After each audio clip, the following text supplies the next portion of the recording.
wabarakatuh. I'm your sister Naomi Saif. On this episode of Hope and Esperanza, we have a guest, my husband, Brother Noah. Assalamu alaikum warahmatullahi wabarakatuh.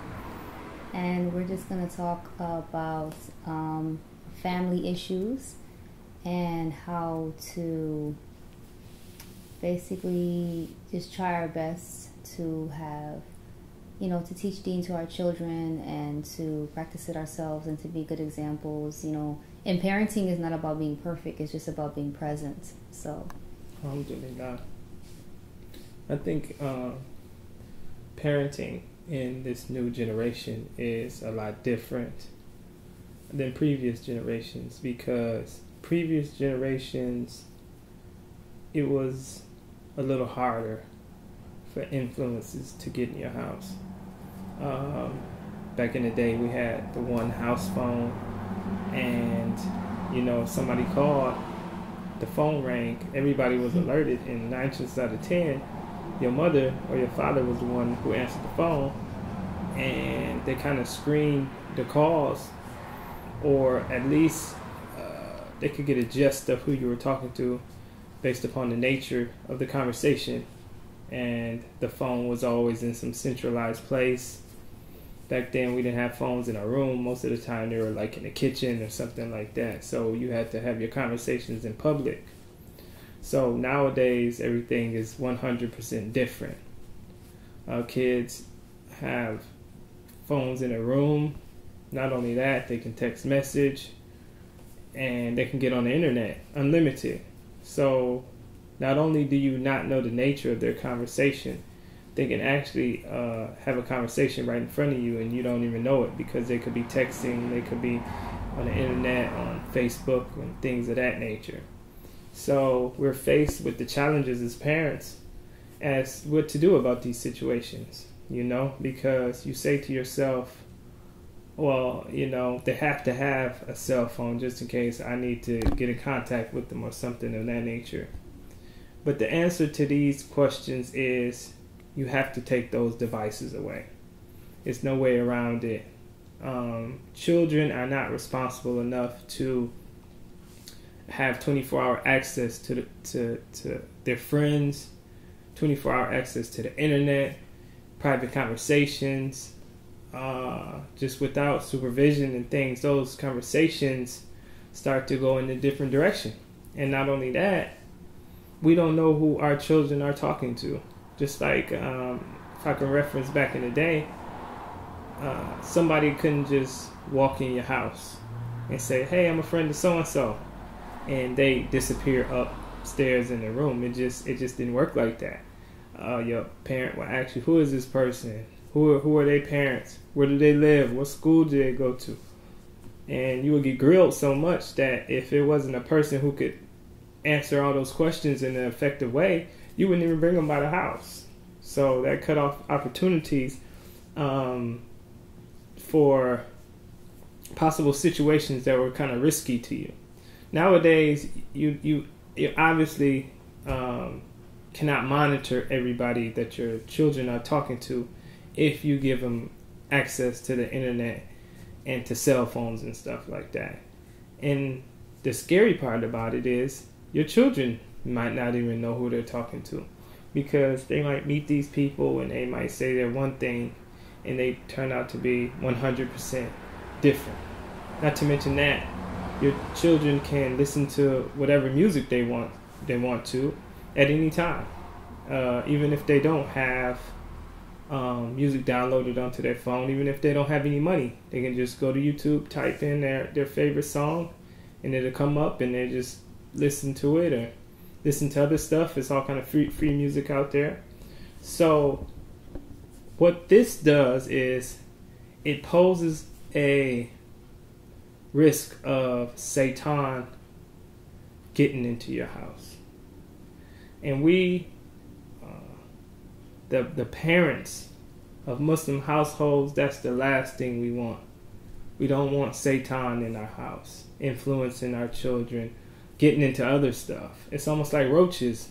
If it's like a little crack upstairs in your children's room, it's eventually going to seep downstairs and all through everything. and you say, okay, our stuff is cool, but just the influence on them will throw the whole dichotomy of the house off.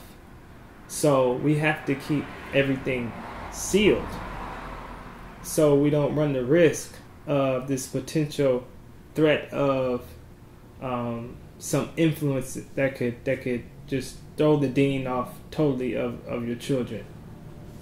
Mm-hmm. And also with this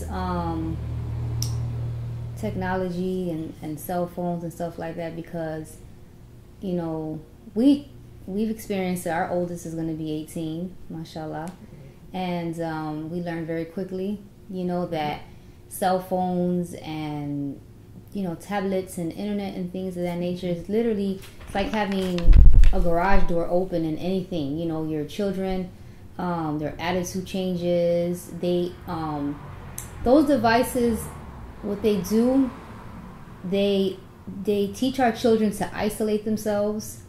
They like restrict their ability to communicate effectively. You see these kids and they seem so shy and reserved and things of that nature. It's because they don't know how to communicate. They are texting and they're the most social person online, but you meet them in person and they don't even know how to look you in the eye and say hello and have a conversation. Even as a child, they don't know how to communicate. So these devices are hurting our kids as well.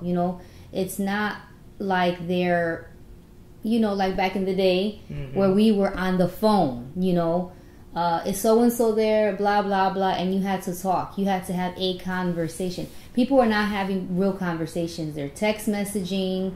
They're not, it's very impersonal. The most personal that you can get now is maybe pictures, people showing pictures of themselves, but no one is, not everyone, and, I'm sure people are going to think, oh, well, there are these examples of these teenagers that are so responsible and things of that nature. But the risk is just too high. The risk is too high because the thing about it is these kids, they're not getting just a phone. They're getting a computer that makes phone calls. Exactly. And they're not on the phone really talking. Really, they're mostly texting and Facebooking and stuff like that. And like you said, we don't know who they're talking to. They're not old enough to... their judgment is not mature enough to decipher whether these people are good or not. There's a lack of discipline and timing. Some kids are up like 2-3 o'clock in the morning texting during classes. People are going to interviews now texting, so it's a lack of communication. So definitely. And so the notion of this thing is that you're taking all of these things away so they won't be influenced by them at all, or so they won't see them at all. That's the notion, but that's not reality, because you take these things away from the kids and they still know all the songs. They still talk to their friends. They still do all of these things, but you make it so your home is not the place for that. Exactly. Just like your home is the place where if it's raining outside, you come inside. If it's cold, you come inside. The temperature is different. It's not raining inside. You come inside to save you from all the elements. So it's the same way spiritually. You outside, you're exposed to all these things. Our kids are exposed to all of these things. Living in America and living in a primarily Christian society. And they're exposed to all these things on a regular basis from their friends and all of those things. And they come inside. And inside of the house is a safe haven spiritually. And so they don't have to worry about the was-was from their friends. They don't have to worry about looking at haram pictures. They don't have to worry about these threats or temptations, because as soon as you walk in your home, everything is halal. You can say your prayers, you can read Quran, you can do all of the things that you're supposed to do to spiritually recharge your deen. So by the time you leave the house again, you're ready. So you don't want your home to be a place where your kids come in and they become even more infected and they leave outside and they're even lower than when they came in. It can't be like that.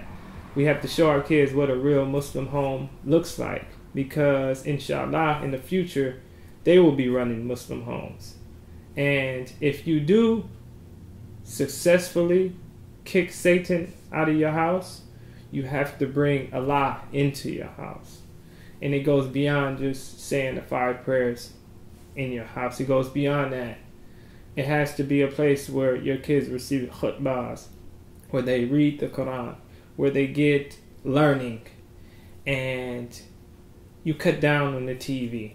Even the personal cell phones and stuff like that, that's not even an option. They shouldn't have those. But just the television, you have to cut down on that also. And so you say, what will my kids occupy themselves with? They have to be under some kind of religious education also. So when they get out of school, they're done with their regular homework, bam, they go to their religious homework. If they're not going to Islamic schools, you are the best teacher. You're an excellent teacher. I don't even know you, but if you have kids, you're an excellent teacher. Assalamu alaikum wa rahmatullahi wa barakatuh.